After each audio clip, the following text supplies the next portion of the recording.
Ulysses, Chapter 12, Part 2, by James Joyce. The fashionable international world attended en masse this afternoon at the wedding of the Chevalier Jean-Louis du Neulon, Grand High Chief, Ranger of the Irish National Foresters, with Miss Fir Conifer of Pine Valley, Lady Sylvester Elmshade, Mrs. Barbara Lovebirch, Mrs. Pole Ash, Mrs. Holly Hazel Eyes, Miss Daphne Bays, Miss Dorothy Canebrake, Mrs. Clyde Twelvetrees, Mrs. Rowan Green, Mrs. Helen Vinegadding, Miss Virginia Creeper, Miss Gladys Beach, Miss Olive Garth, Miss Blanche Maple, Mrs. Maud Mahogany, Miss Myra Myrtle, Miss Priscilla Elderflower, Miss B. Honeysuckle, Miss Grace Poplar, Miss O. Mimosa, Sam, Miss Rachel Cedarfrond, the Mrs. Lillian and Viola Lilac, Miss Timidity Aspinall, Mrs. Kitty Dewey Moss, Miss May Hawthorne, Mrs. Gloriana Palm, Mrs. Liana Forrest, Mrs. Arabella Blackwood, and Mrs. Norma Holyoke of Oakhome Regis graced the ceremony by their presence. The bride, who was given away by her father, the McConifer of the Glands, looked exquisitely charming in a creation carried out in green mercerized silk, moulded on an underslip of gloaming grey, sashed with a yoke of broad emerald, and finished with a triple flounce of darker-hued fringe, the scheme being relieved by bretelles and hip insertions of acorn bronze. The maids of honor, Miss Larch Conifer and Miss Spruce Conifer, sisters of the bride, wore very becoming costumes in the same tone, a dainty motif of plume rose being worked into the pleats in a pinstripe and repeated capriciously in the jade-green toques, in the form of heron feathers of pale-tinted coral. Senor Enrique Flor presided at the organ with his well-known ability, and, in addition to the prescribed numbers of the nuptial mass, played a new and striking arrangement of Woodman, Spare That Tree at the conclusion of the service. On leaving the church of Sant Fiac in Horto, after the papal blessing, the happy pair were subjected to a playful crossfire of hazelnuts, beech-mast, bay leaves, catkins of willow, ivy-tod, hollyberries, mistletoe sprigs, and quicken shoots. Mr. and Mrs. Wise Conifer Newlon will spend a quiet honeymoon in the Black Forest. And our eyes are on Europe, says the citizen. We had our trade with Spain and the French and with the Flemings before these mongrels were popped.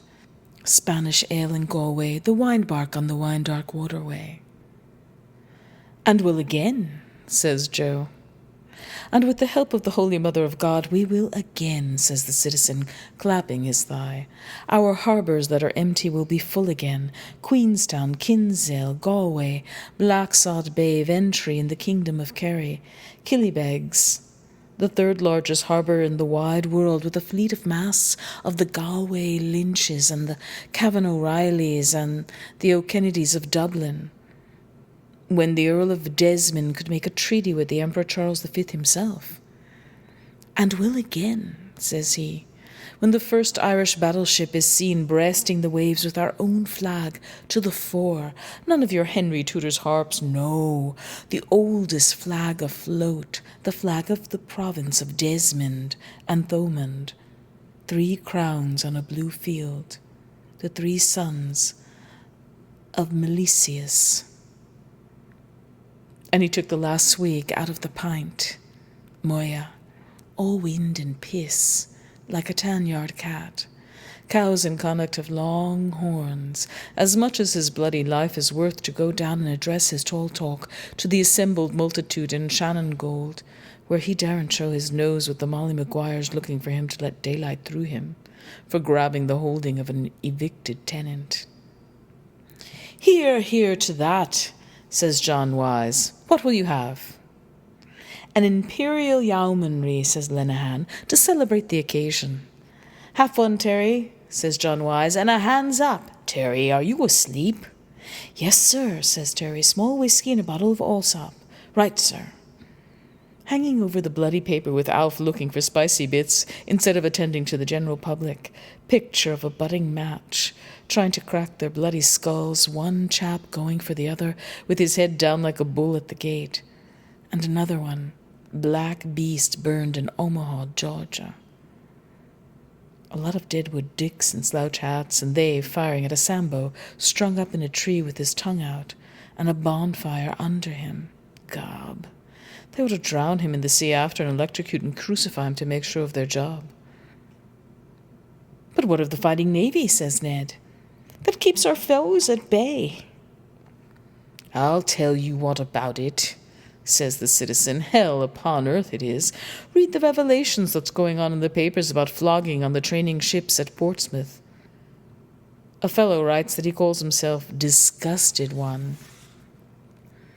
So he starts telling us about corporal punishment and about the crew of tars and officers and rear admirals drawn up in cocked hats and the parson with his Protestant Bible to witness punishment and a young lad brought out howling for his ma, and they tie him down on the butt end of a gun. A rump and dozen, says the citizen, was what that old ruffian Sir John Beresford called it, but the modern gods and Englishman calls it caning on the breach.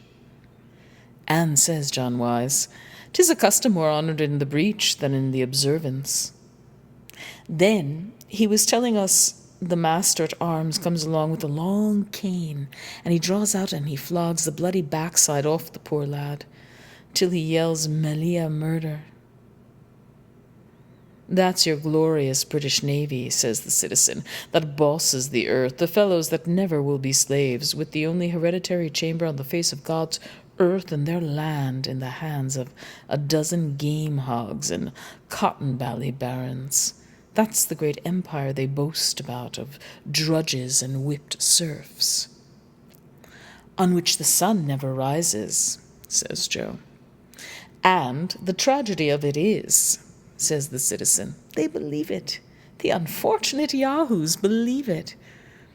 They believe in Rod, the Scourger Almighty, creator of hell upon earth, and in Jackie Tar, the son of a gun, who is conceived of unholy boast, born of the fighting navy, suffered under rump and dozen, was scarified, flayed and curried, yelled like bloody hell. The third day he rose again from the bed, steered into haven, sitteth on his beam end, till further orders whence he shall come to drudge for a living and be paid. But, says Bloom, isn't discipline the same everywhere? Wouldn't it be the same here if you put force against force? Didn't I tell you, as true as I'm drinking this porter, if he was at his last gasp, he'd try to downface you that dying was living? We'll put force against force, says the citizen. We have our Greater Ireland beyond the sea. They were driven out of house and home in the Black 47. Their mud cabins and their shillings by the roadside were laid low by the battering ram, and the Times rubbed its hands and told the white-livered Saxons there would soon be as few Irish in Ireland as redskins in America. Even the Grand Turk sent us his piastres. But the Sassenach tried to starve the nation at home while the land was full of crops that the British hyenas brought and sold in Rio de Janeiro. Aye, they drove out the peasants in hordes. 20,000 of them died in the coffin ships. But those that came to the land of the free remember the land of bondage, and they will come again, and with a vengeance. No cravens, the sons of Granue, the champions of Kathleen ni Houlihan. Perfectly true, says Bloom. But my point was, we are a long time waiting for that day, citizen, says Ned, since the poor old woman told us that the French were on the sea and landed at Killala. Aye, says John Wise, we fought for the royal Stuarts that reneged us against the Willamites, and they betrayed us. Remember Limerick and the broken treaty stone. We gave our best blood to France and Spain, the wild geese, Fontenoy, and Sarsfield and O'Donnell, Duke of Tetuan in Spain, and Ulysses Brown of Camus, that was the field marshal to Maria Theresa.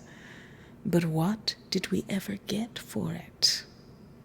The French, says the citizen, set of dancing masters. Do you know what it is? They were never worth a roasted fort to Ireland. Aren't they trying to make an entity cordial now at Tepe's dinner party with perfidious Albion, firebrands of Europe? And they always were. Conspuez les Français, says Lenehan, nobbling his beer. And as for the Prussians and the Hanoverians, says Joe, haven't we had enough of those sausage-eating bastards on the throne, from George the Elector down to the German lad and the flatulent old bitch that's dead? Jesus, I had to laugh at the way he came out with that about the old one with the winkers on her, blind drunk in her royal palace every night of God, old Vic in her jorum of Mountain Dew, and her coachman carting her up body and bones to roll into bed, and she pulling him by the whiskers and singing him in old bits of songs about Erin on the Rhine and come where the booze is cheaper. Well, says J.J., we have Edward the Peacemaker now. Tell that to a fool, says Citizen. There's a bloody sight more pox than pax about that boyo. Edward Gulf Wetton. And what do you think, says Joe, of the holy boys? The priests and bishops of Ireland doing up his room in Maynooth in his satanic majesty's racing colours, and sticking up pictures of all the horses his jockeys rode. The Earl of Dublin, no less. They ought to have stuck up all the women he rode himself, says little Alf. And, says J.J., considerations of space influence their lordship's decision. Will you try another, citizen? Says Joe. Yes, sir, says he, I will. You, says Joe. Beholden to you, Joe, says I. May your shadow never grow less. Repeat that dose, says Joe. Bloom was talking with John Wise, and he quite excited, with his Dunduckety mud-coloured mug on him and his old plum eyes rolling about. Persecution, says he. All the history of the world is full of it, perpetuating national hatred among nations. But do you know what a nation means? Says John Wise. Yes, says Bloom. What is it? Says John Wise. A nation? Says John Bloom. A nation is the same people living in the same place. By God, then, says Ned, laughing, if that's so, I'm a nation, for I'm living in the same place for the past 5 years. So, of course, everyone had the laugh at Bloom. And, says he, trying to muck out of it, or also in different places. That covers the case, says Joe. What is your nation, may I ask? Says the citizen. Ireland, says Bloom. I was born here. Ireland. The citizen said nothing, only cleared the spit out of his gullet, and gob, he spat a red bank oyster out of him, right in the corner. After you with the push, Joe, says he, taking out his handkerchief to swab himself dry. Here you are, citizen, says Joe. Take that in your right hand and repeat after me with the following words. The much-treasured and intricately embroidered ancient Irish face-cloth attributed to Solomon of Droma and Manus Tumultuck Og MacDonagh, authors of the Book of Ballymote, was then carefully produced and called forth prolonged admiration. No need to dwell on the legendary beauty of the corner pieces, the acme of art, wherein one can distinctly discern each of the 4 evangelists in turn, presenting to each of the 4 masters his evangelical symbol, a Bagoque scepter, a North American puma, a far nobler king of beasts than the British article, it be said in passing, a carry calf and a golden eagle from Carrantuo Hill. The scenes depicted on the Monctory field, showing our ancient duns and raths and cromlechs and grianons and seats of learning and maledictive stones, are as wonderfully beautiful, and the pigments as delicate as when the Sligo illuminators gave free rein to their artistic fantasies long, long ago. In the time of the Barmecides, Glenalow, the lovely lakes of Killarney, the ruins of Clonmacnoise, Cong Abbey, Glenanog, and the 12 Pins, Ireland's Eye, the green hills of Tallaght, Patrick, the brewery of Messrs. Arthur Guinness, Son and Company, Limited, Launay's Banks, the Vale of Avoca, Isolde's Tower, the Mappa's Obelisk, Sir Patrick Dunn's Hospital, Cape Clear, the Glen of Aherlow, Lynch's Castle, the Scotch House, Rathdown Union Workhouse at Loffetson Town, Tullamore Jail, Castle Connell Rapids, Killyballymac, Shonakill, the Cross at Monasterboice, Jury's Hotel, S. Patrick's Purgatory, the Salmon Leap Maynooth College Refectory, Curley's Hole, the 3 birthplaces of the first Duke of Wellington, the Rock of Cashel, the Bog of Allen, the Henry Street Warehouse, Fingal's Cave. All these moving scenes are still there for us today, rendered more beautiful still by the waters of sorrow which have passed over them, and by the rich incrustations of time. "Show us over the drink," says I. "Which is which?" "That's mine," says Joe, as the devil said to the dead policeman. "And I belong to a race too," says Bloom, "that is hated and persecuted also now, this very moment, this very instant." Gob, he near burnt his fingers with the butt of his old cigar. "Robbed," he says, "plundered, insulted, persecuted, taking what belongs to us by right at this very moment," says he, putting up his fist, "sold by auction in Morocco like slaves or cattle." "Are you talking about the New Jerusalem?" says the citizen. "I'm talking about injustice," says Bloom. "Right," says John Wise. "Stand up to it then, with force like men." That's an almanac picture for you. Mark for a soft-nosed bullet, old lardy face standing up to the business end of a gun. Gob, he'd adorn a sweeping brush, so he would, if only he had a nurse's apron on him. And then he collapses all of a sudden, twisting around all the opposite as limp as a wet rag. "But it's no use," says he. "Force, hatred, history, all that. That's not life for men and women, insult and hatred, and everybody knows that it's the very opposite of that that is really life." "What?" says Alf. "Love," says Bloom. "I mean the opposite of hatred. I must go now," says he to John Wise. "Just round to the court a moment to see if Martin is there. If he comes, just say I'll be back in a second. Just a moment." "Who's hindering you?" And off he pops like greased lightning. "A new apostle to the Gentiles," says the citizen. "Universal love." "Well," says John Wise, "isn't that what we're told? Love your neighbour." "That chap," says the citizen, "beggar my neighbour is his motto. Love Moya. He's a nice pattern of a Romeo and Juliet." Love loves to love. Nurse loves the new chemist. Constable 14A loves Mary Kelly.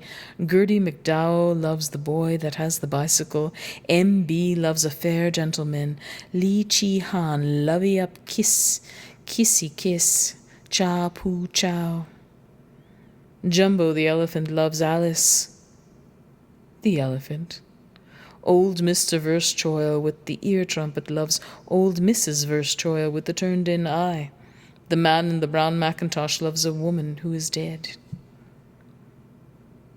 His Majesty the King loves Her Majesty the Queen. Mrs. Norman W. Tupper loves Officer Taylor. You love a certain person, and this person loves that other person, because everybody loves somebody, but God loves everybody. "Well, Joe," says I, "your very good health and song. More power, citizen." "Hurrah, there," says Joe. "The blessing of God and Mary and Patrick on you," says the citizen, and he ups with his pint to wet his whistle. We know those canters, says he, preaching and picking your pocket. What about sanctimonious Cromwell and his Ironsides that put the women and children of Drogheda to the sword with the Bible text, God is love, pasted around the mouth of his cannon? The Bible. Did you read that skit in the United Irishman today about the Zulu chief that's visiting England? What's that? Says Joe. So, the citizen takes up one of his paraphernalia papers and he starts reading it out.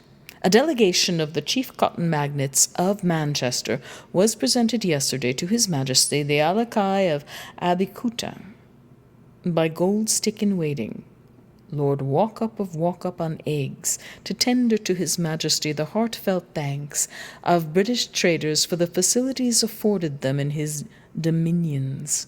The delegation partook of luncheon, at the conclusion of which the dusky potentate, in the course of a happy speech, freely translated by the British chaplain, the Reverend Ananias, praise God Barebones, tendered his best thanks to Massa Walkup and emphasized the cordial relations existing between Abeokuta and the British Empire, stating that he treasured as one of his dearest possessions an illuminated Bible, the volume of the Word of God and the secret of England's greatness, graciously presented to him by the white chief woman, the great squaw Victoria, with a personal dedication from the august hand of the royal donor. The Alaki then drank a loving cup of first-shot Uskbo to the toast black and white from the skull of his immediate predecessor in the dynasty Kakachakachakachak, surnamed 40 Warts, after which he visited the chief factory of Cottonopolis and signed his mark in the visitor's book, subsequently executing a charming old Abeokutic wardens, in the course of which he swallowed several knives and forks amid hilarious applause from the girl hands. Widow woman, says Ned. I wouldn't doubt her. Wonder, did he put that Bible to the same use I would? Same, only more so, says Lenehan, and thereafter in that fruitful land the broad-leaved mango flourished exceedingly. Is that by Griffith? Said John Wise. No, says the citizen. It's not signed Shanagna. It's only initialed P. And a very good initial, too, says Joe. That's how it's worked, said the citizen. Trade follows the flag. Well, says J.J., if they're any worse than those poor Belgians in the Congo Free State, they must be pretty bad. Did you read that report by a man? What's this his name is? Casement, said the citizen. He's an Irishman. Yes, that's the man, says J.J., raping the women and girls and flogging the natives on the belly to squeeze all the red rubber they can out of them. I know where he's gone, said Lenehan, cracking his fingers. Who? Says I. Bloom, says he. The courthouse is a blind. He had a few bob on throwaway, and he's gone to gather in the shekels. Is it that white-eyed Kaffir, says the citizen, that never backed a horse in anger in his life? That's where he's gone, says Lenehan. I met Bantam Lyons going to back that horse, only I put him off it, and he told me Bloom gave him the tip. Bet you what you like, he has 100 shillings to 5 on. He's the only man in Dublin has it. A dark horse. He's a bloody dark horse himself, says Joe. Mind, Joe, says I. Show us the entrance out. There you are, says Terry. Goodbye, Ireland. I'm going to Gort, so I just went around the back of the yard to pump ship and begob 100 shillings to 5 while I was letting off my throwaway 22, letting off my load gob, says I to myself. I knew he was as uneasy in his 2 pints off of Joe and 1 in Slattery's off in his mind to get off the mark to 100 shillings is 5 quid, and when they were in the dark horse, Pisser Burke was telling me card party and letting on a child was sick. Gob, must have done about gallon, flobby arse of a wife, speaking down the tube, she's better or she's ow. All the plans so he could vamoose with the pool if he won, or Jesus, full up I was, trading without a license, ow. Ireland, my nation, says he, hoik, never be up to those bloody, there's the last of it, Jerusalem, cuckoos. So anyhow, when I got back, they were at it ding-dong. John Wise saying it was Bloom gave the ideas for Sinn Féin to Griffith to put in his paper all kinds of gerrymandering, packed juries and swindling the taxes off the government and appointing consuls all over the world to walk about selling Irish industries. Robbing Peter to pay Paul. Gob, that puts the bloody kibosh on it. If old Sloppy Eyes is mucking up the show, give us a bloody chance. God saved Ireland from the likes of that bloody mouseabout Mr. Bloom with his argo-bargo, and his old fellow before him perpetrating frauds, old Methuselah Bloom, the robbing bagman that poisoned himself with the prussic acid after he swamping the country with his baubles and his penny diamonds. Loans by post on easy terms. Any amount of money advanced on note of hand. Distance, no object, no security. Gob, he's like Lanty McHale's goat that go a piece of the road with everyone. Well, it's a fact, says John Wise, and there's the man now that'll tell you all about it. Martin Cunningham. Sure enough, the castle car drove up with Martin on it, and Jack Power with him, and a fellow named Crofter or Crofton, pensioner out of the Collectors General's, an Orangeman Blackburn does have on the registration, and he drawing his pay, or Crawford gallivanting around the country at the king's expense. Our travellers reached the rustic hostelry and alighted from their palfreys. "Ho, varlet!" cried he, who by his mien seemed the leader of the party. "Saucy knave to us." So, saying he knocked loudly with his sword hilt upon the open lattice, mine host came forth at the summons, girding him with his tabard. "Give you good den, my masters," said he with an obsequious bow. "Bester thyself, sirrah," cried he who had knocked. "Look to our steeds, and for ourselves give us of your best, for I faith we need it." "Lack-a-day, good master," said the host, "my poor house has but a bare larder. I know not what to offer your lordships." "How now, fellow?" cried the second of the party, a man of pleasant countenance. "So servest thou the king's messengers, Master Tapton?" An instantaneous change overspread the landlord's visage. "Cry you mercy, gentlemen," he said humbly. "An you be the king's messengers, God shield his majesty. You shall not want for aught. The king's friends, God bless his majesty, shall not go a-fasting in my house, I warrant me." "Then about," cried the traveller who had not spoken, a lusty trencherman by his aspect, "has aught to give us?" Mine host bowed again, as he made answer, "What say you, good masters, to a squab pigeon pasty, some collops of venison, a saddle of veal, widgeon with crisp hog's bacon, a boar's head with pistachios, a basin of jolly custard, a medlar tansy, and a flagon of old Rhenish?" "Gadzooks!" cried the last speaker, "that likes me well. Pistachios!" "Ha!" cried he of the pleasant countenance, "a poor house and a bare larder, quotha! 'Tis a merry rogue." So in comes Martin, asking where was Bloom. "Where is he?" says Lenehan. "Defrauding widows and orphans." "Is that a fact?" says John Wise. "What I was telling the citizen about Bloom and the Sinn Féin?" "That's so," says Martin, "or so they allege." "Who made those allegations?" says Alf. "I," says Joe. "I'm the alligator." "And after all," says John Wise, "why can't a Jew love his country like the next fellow?" "Why not?" says J.J., "when he's quite sure which country it is." "Is he a Jew or a Gentile or a Holy Roman or a swaddler, or what the hell is he?" says Ned. "Or who is he? No offence, Crofton." "Who is Junius?" says J.J. "We don't want him," says Crofter the Orangeman, or Presbyterian. He's a perverted Jew, says Martin, from a place in Hungary, and it was he drew up all the plans according to the Hungarian system. We know that in the castle. Isn't he a cousin of Bloom's dentist? Says Jack Power. Not at all, says Martin, only namesakes. His name was Virag, the father's name that poisoned himself. He changed it by deed poll, the father did. That's the new Messiah for Ireland, says the citizen. Island of saints and sages. Well, they're still waiting for their Redeemer, says Martin. For that matter, so are we. Yes, says JJ, and every male that's born they think it may be their Messiah, and every Jew's in a tall state of excitement, I believe, till he knows if he's a father or a mother.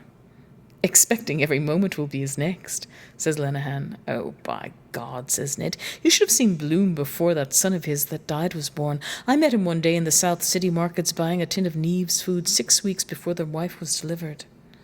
En ventre samar, says JJ. Do you call that a man?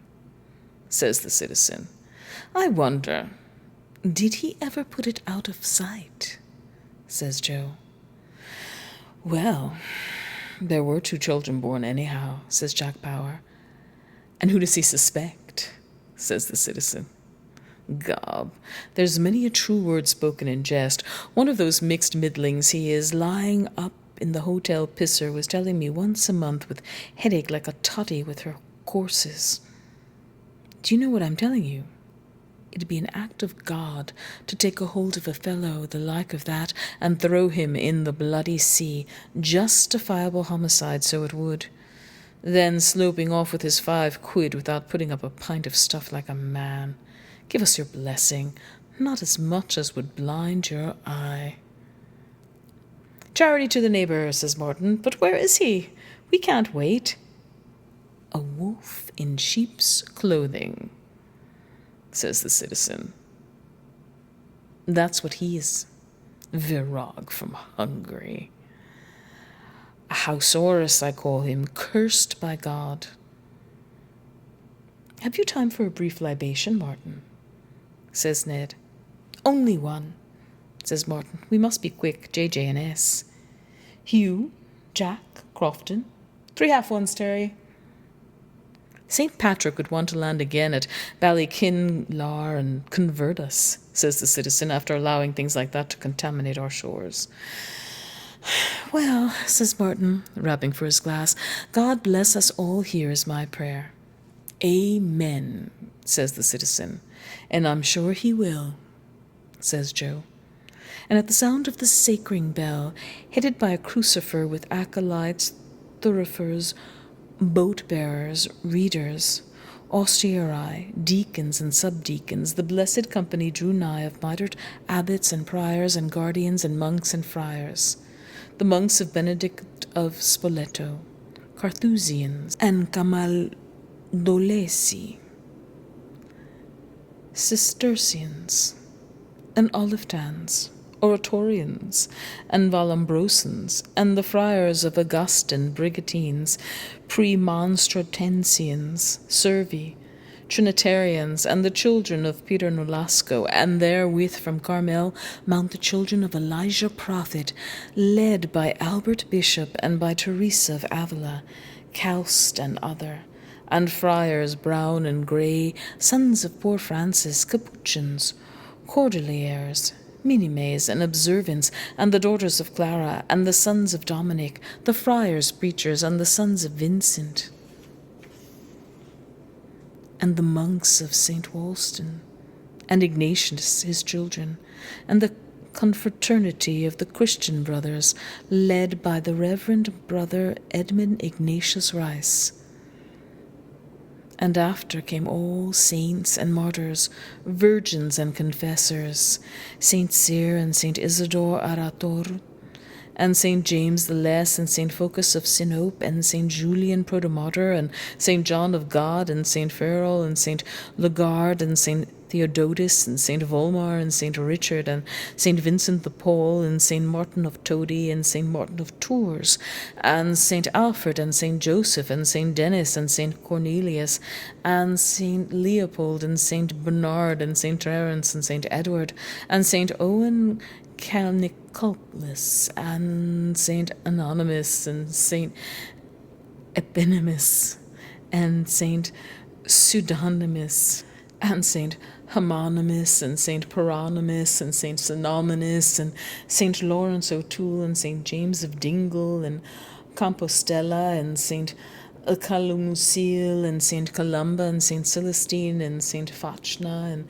Saint Columbanus, and Saint Gall, and Saint Fursey, and Saint Fintan, and Saint Fiarch, and Saint John Nepomuc, and Saint Thomas Aquinas, and Saint Ives of Brittany, and Saint Michan, and Saint Herman Joseph, and the three patrons of holy youth, Saint Aloysius Gonzaga, and Saint Stanislaus Kostka, and Saint John Berchans, and Saint Gervasius, and Servasius, and Bonifacius, and Saint Bride, and Saint Kieran, and Saint Canis of Kilkenny, and Saint Jarlath of Tuam, and Saint Finbar, and Saint Papin of Ballymun, Brother Aloysius Pacificus, and Brother Louis Bellicosus, and the Saints Rose of Lima, and of Viterbo, and Saint Martha of Bethany, and Saint Mary of Egypt, and Saint Lucy, and Saint Bridget, and Saint Attracta, and Saint Dipna, and Saint Ita, and Saint Marian Calpensis, and the Blessed Sister Teresa of the Child Jesus, and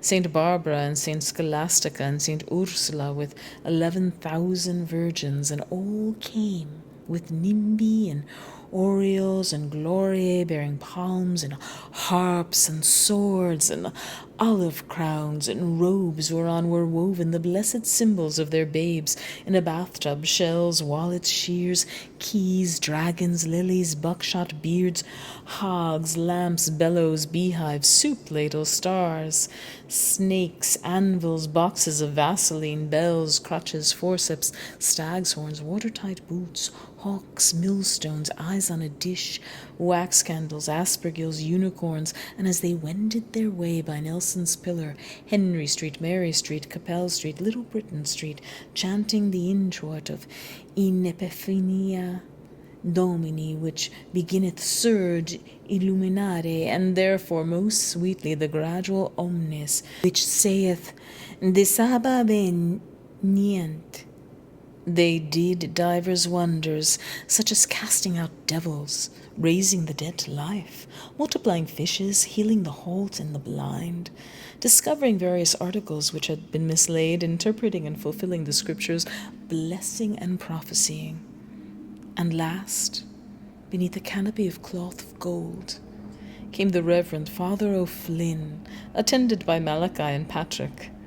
And when the good fathers had reached the appointed place, the house of Bernard Kiernan and Company, Limited, 8, 9, and 10 Little Britain Street, wholesale grocers, wine and brandy shippers, license for the sale of beer, wine, and spirits for consumption on the premises, the celebrant blessed the house and sent the mullioned windows and the groins and the vaults and the arises and the capitals and the pediments and the cornices and the engrailed arches and the spires and the cupolas, and sprinkled the lintels thereof with blessed water, and prayed that God might bless that house, as he had blessed the house of Abraham and Isaac and Jacob, and make the angels of his light to inhabit therein. And entering, he blessed the viands and the beverages, and the company of all the blessed answered his prayers. Auditorium nostrum in nomine Domini, qui fecit colum et terram, Dominus vobiscum, et cum spiritu tuo. And he laid his hands upon that he blessed, and gave thanks, and he prayed, and they all with him prayed. Dues cuius verbo sanctificantur omnia, benedictionem tuem effunde, super creaturas istas e praestias ut quis ais secundum legem et voluntatem tuam quum gratiam actione uses fudit por invocationem sanctissimi nominis tui cooperis sanitatem et anime tutelam te auctore percipiat per Christum Dominum nostrum. And so say all of us, says Jack. 1,000 a year, Lambert, said Crofton or Crawford. Right, says Ned, taking up his John Jameson and butter for fish. I was looking around to see who the happy thought would strike when be damned, but in he comes again, letting on to be in a hell of a hurry. I was just around at the courthouse, says he, looking for you. I hope I'm not... No, says Martin. We're ready. Courthouse, my eye, and your pockets hanging down with gold and silver, mean bloody Scot. Stout as a drink itself. Devil a sweet fear, there's a Jew for you. Oh, for number 1, cute as a shithouse rat. 100 to 5. Don't tell anyone, says the citizen. Beg your pardon, says he. Come on, boys, says Morton, seeing it was looking blue. Come along now. Don't tell anyone, says the citizen, letting a bawl out of him. It's a secret. And the bloody dog woke up and let a growl. Bye-bye, all, says Martin. And he got them out as quick as he could, Jack Power and Crofton, or whatever you call him, and him in the middle of them, letting on to be all at sea, and up with them on the bloody jaunting car. Off with you, says Martin to the Jarvey. The milk-white dolphin tossed his mane, and rising in the golden poop, the helmsman spread the bellying sail upon the wind, and stood off forward with all sail set, the spinnaker to larboard. A many comely nymphs drew nigh to starboard and to larboard, and clinging to the sides of the noble bark, they linked their shining forms, as doth the cunning wheelwright. When he fashions about the heart of his wheel the equidistant rays, whereof each one is sister to another, and he binds them all with an outer ring, and giveth speed to the feet of men, when as they ride to a hosting or contend for the smiles of ladies fair.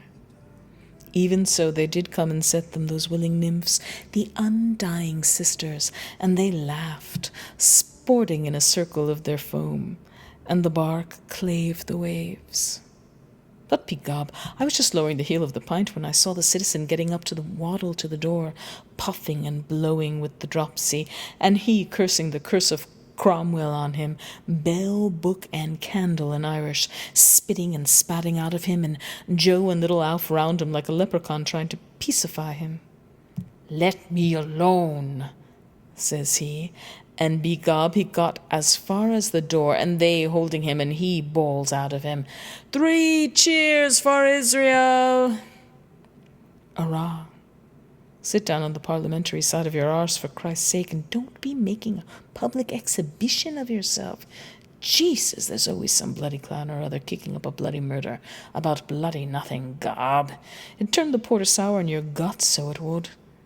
And all the ragamuffins and sluts of the nation round the door, and Martin telling the Jarvey to drive ahead, and the citizen bawling, and Alf and Joe at him to whisht, and he on his high horse about the Jews and the loafers calling for a speech, and Jack Power trying to get him to sit down on the car, and hold his bloody jaw, and a loafer with a patch over his eyes starts singing, "If the man in the moon was a Jew, Jew, Jew," and a slut shouts out of her, "Hey, mister, your fly is open, mister."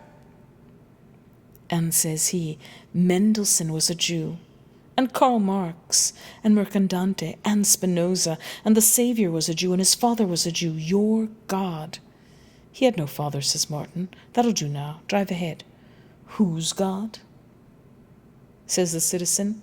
Well, his uncle was a Jew, says he. Your God was a Jew. Christ was a Jew. Like me. Gob, the citizen made a plunge back into the shop. By Jesus, says he, I'll brain that bloody Jewman for using the holy name. By Jesus, I'll crucify him, so I will. Give us that biscuit box here. Stop, says Joe. A large and appreciative gathering of friends and acquaintances from the metropolis and Greater Dublin assembled in their thousands to bid farewell to Nagyasagos Uram Liputi Virag, late of Messrs. Alexander Thoms, printers to His Majesty, on the occasion of his departure for the distant clime of Sas Harmonis Bruce Lias Dougalos, meadow of murmuring waters. The ceremony, which went off with great eclat, was characterized by the most affecting cordiality.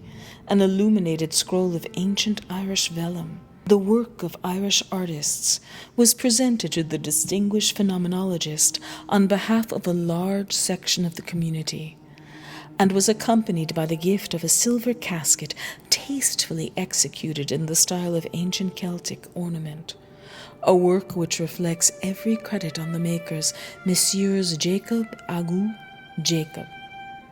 The departing guest was the recipient of a hearty ovation, many of those who were present being visibly moved when the select orchestra of Irish pipes struck up the well-known strains of Come Back to Erin, followed immediately by Rakowski's March. Tar barrels and bonfires were lighted along the coastline of the Four Seas, on the summits of the hill of Howth, Three Rock Mountain, Sugarloaf, Brayhead, the mountains of Mourne, the Galties, the Ox and Donegal, and Sperrin Peaks, the Nagels, and the Brogras, the Connemara Hills, the reeks of McGillicuddy, Slieve Aughty, Slieve Burnagh, Slieve Bloom. Amid cheers that rent the welkin, responded to by answering cheers from a big muster of henchmen on the distant Cambrian and Caledonian hills. The mastodontic pleasure ship slowly moved away, saluted by a final floral tribute from the representatives of the fair sex, who were present in large numbers, while, as it proceeded down the river, escorted by a flotilla of barges, the flags of the ballast office and custom house were dipped in salute, as were also those of the electrical power station at the pigeon house and the Poolbeg light. Gone, but not forgotten. Gob, the devil wouldn't stop him till he got hold of the bloody tin anyhow, and out with him, and little Alf hanging on to his elbow, and he shouting like a stuck pig, as good as any bloody play in the Queen's Royal Theatre. "Where is he till I murder him?" And Ned and JJ paralyzed with laughing. Bloody war, says I. I'll be in for the last gospel. But as luck would have it, the Jarvey got the nag's head round the other way, and off with him. "Hold on, citizen," says Joe. "Stop!" Begob, he drew his hand and made a swipe and let fly. Mercy of God, the sun was in his eyes, or he'd have left him for dead. Gob, he near sent it into the county Longford. The bloody nag took fright, and the old mongrel after the car like bloody hell, and all the populace shouting and laughing, and the old tin box clattering along the street. The catastrophe was terrific and instantaneous in its effect. The observatory of Dunsink registered in all 11 shocks, all of the 5th grade of Mercalli's scale, and there is no record extant of a similar seismic disturbance in our island since the earthquake of 1534, the year of the rebellion of Silken Thomas. The epicenter appears to have been that part of the metropolis which constitutes the Inns Quay ward and parish of St. Mission, covering a surface of 41 acres, 2 roods, and 1 square pole or perch. All the lordly residents in the vicinity of the Palace of Justice were demolished, and that noble edifice itself, in which, at the time of the catastrophe, important legal debates were in progress, is literally a mass of ruins, beneath which it is to be feared all the occupants have been buried alive. From the reports of eyewitnesses, it transpires that the seismic waves were accompanied by a violent atmospheric perturbation of cyclonic character, an article of headgear since ascertained to belong to the much-respected clerk of the Crown and Peace, Mr. George Fortrail, and a silk umbrella with gold handle, with the engraved initials, crest, coat of arms, and house number of the erudite and worshipful chairman of quarter sections, Sir Frederick Falconer, Recorder of Dublin, have been discovered by search parties in remote parts of the island, respectively. The former on the third basaltic ridge of the Giant's Causeway, the latter embedded to the extent of 1 foot 3 inches in the sandy beach of Holopen Bay, near the old head of Kinsale. Other eyewitnesses deposed that they observed an incandescent object of enormous proportions, hurtling through the atmosphere at a terrifying velocity in a trajectory directed southwest by west. Messages of condolence and sympathy are being hourly received from all parts of the different continents, and the sovereign pontiff has been graciously pleased to decree that a special missa pro defunctes shall be celebrated simultaneously by the ordinaries of each and every cathedral church of all the episcopal dioceses subject to the spiritual authority of the Holy See, in suffrage of the souls of those faithful departed who have been so unexpectedly called away from our midst. The work of salvage, removable of debris, human remains, etc., has been entrusted to Messrs. Michael Mead and Son, 159 Great Brunswick Street, and Messrs. T. and C. Martins, 77, 78, 79, and 80 North Wall, assisted by the men and officers of the Duke of Cornwall's Light Infantry, under the general supervision of His Royal Highness's Rear Admiral, the Right Honorable Sir Hercules Hannibal Habeas Corpus Anderson, K.G., K.P., K.T., P.C., K.C.B., M.P., J.P., M.B., D.S.O., S.O.D., M.H., M.R.I.A., B.L., Moose, Doc, P.L.G., F.T., C.D., F.R.U.I., F.R.C.I., P.I., and F.R.C.S.I. You never saw the like of it in all your born puff. Gob, if he got that lottery ticket on the side of his pole, he'd remember the gold cup. He would so, but begob, the citizen would have been lagged for assault and battery, and Joe for aiding and abetting. To Jarvey saved his life by furious driving, as sure as God made Moses. What? Oh, Jesus, he did, and he let a volley of oaths after him. Did I kill him, says he, or what? And he shouting to the bloody dog, After him, Gary! After him, boy! And the last we saw was the bloody car, rounding the corner, an old sheep-face on it gesticulating, and the bloody mongrel after it with his lugs back for all he was bloody well worth to tear him limb from limb. 100 to 5. Jesus, he took the value of it out of him, I promise you. When, lo, there came about them all a great brightness, and they beheld the chariot wherein he stood ascend to heaven. And they beheld him in the chariot, clothed upon in the glory of the brightness, having raiment as of the sun, fair as the moon, and terrible that for awe they durst not look upon him. And there came a cry out of heaven, calling, Elijah, Elijah.